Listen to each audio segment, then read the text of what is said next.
Let's talk about this idea of how many people are still out there trying to recover from what they've gone through. Let's not even talk about getting into their first house, but the effects still being felt of that housing dive.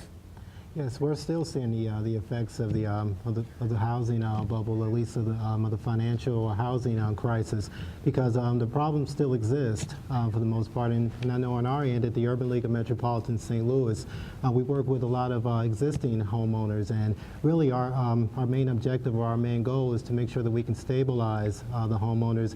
And then a lot of times there may be a loss of income that's suffered in that household. It could be a situation where, I'm just going to use an example. A spouse may have had to, may have been downsized where the income may not have been at the same apex that it may have been when they originally purchased. So really our main objective is to prevent, actually not to prevent, but to actually present as many options as possible and to show them options as far as loan modification. If they do not want to remain in the property, we can look at a short sale or deed in lieu. So the main thing is to be able to show them as many options as possible, and then even for homeowners who want to remain in their home, look for ways to, I would say, right-size the mortgage and make it more affordable so they can sustain the dream of homeownership. Derek, as a developer, how do you look at what needs to be done to address the housing issues in the next, a couple of years, 5 years, 10 years? Well, that's a pretty interesting question. As a builder and developer and working with the Home Builders Association, there's a lot of builders who deal with different types of products, and, and we haven't seen a whole lot of movement in one category or the other. The market that I specialize in the city is pretty much a patch quilt work of dealing, and so it's a challenge that we struggle with. Are people looking for innovative ways? When we talked to Chris Krameyer in the earlier package, he was saying people need to be looking at building for these new demands, but he said, but once the recovery starts, they'll be going out and building the suburban developments again and maybe missing where that demand is. Do you agree with that? I definitely agree with that. The urban builders have kind of put the brakes on building the product that we used to build. I think that the market is going to change substantially over the next 2 or 3 years in terms of what the market really wants, and I think the focus is probably going to be more on the millennial clientele as opposed to a broad segment. And frankly, we don't know really what to build. We don't have the challenges. We have the challenges of bank financing, and we can't spec build like we used to, and that's pretty much what happens in the city. You got to kind of build it, and they come, so to speak. And Bill, I see you shaking your head there. Yeah. As you said, we don't know what to build, and I think we don't know how strong the recovery will be. We don't know what incomes are going to do. We probably do know that we're going to have a slow-growing population, even slower than we had before, and we know that we're going to have an aging population.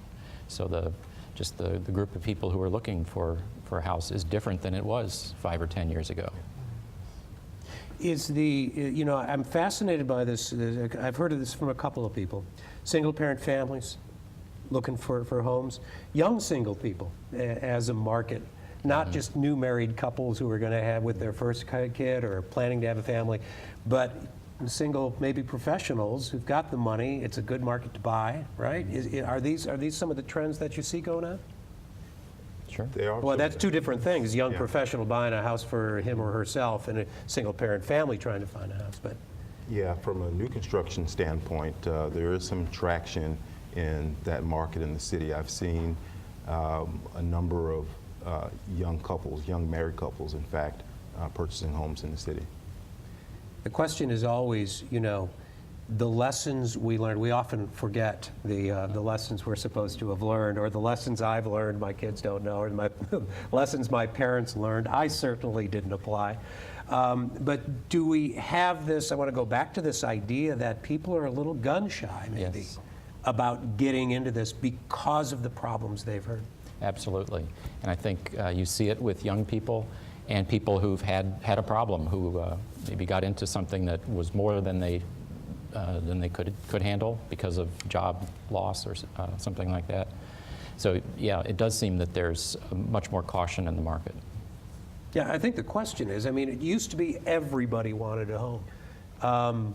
Was told they needed to have a home, they should have a home. I'm not sure everybody feels that way anymore.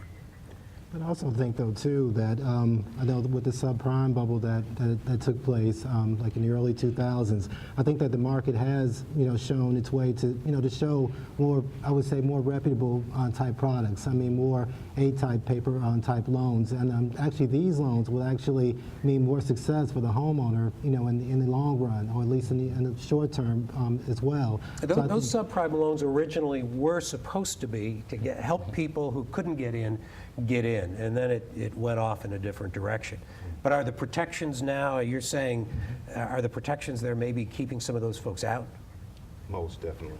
I think so, and there's no secondary market for subprime, and then that was what ultimately was driving the whole market, was the ability to sell those loans to Wall Street, and investors won't take them now. So it stops the whole process. We get into a bigger housing question. Okay, so you can't buy, you can't afford to buy, you're blocked out, but is the rental property available where people can is that a separate issue altogether? I mean, if we can't buy, we need rental property, right? How big of a problem is that? I don't think that's particularly a big problem, especially in the city. That's primarily what's been fueling the demand for housing in the city. The statistics show that there's been an increase in renovations and turnover in that type of property, and the folks who could no longer purchase have gone into higher quality rentals because the investors have stepped in to fill that void.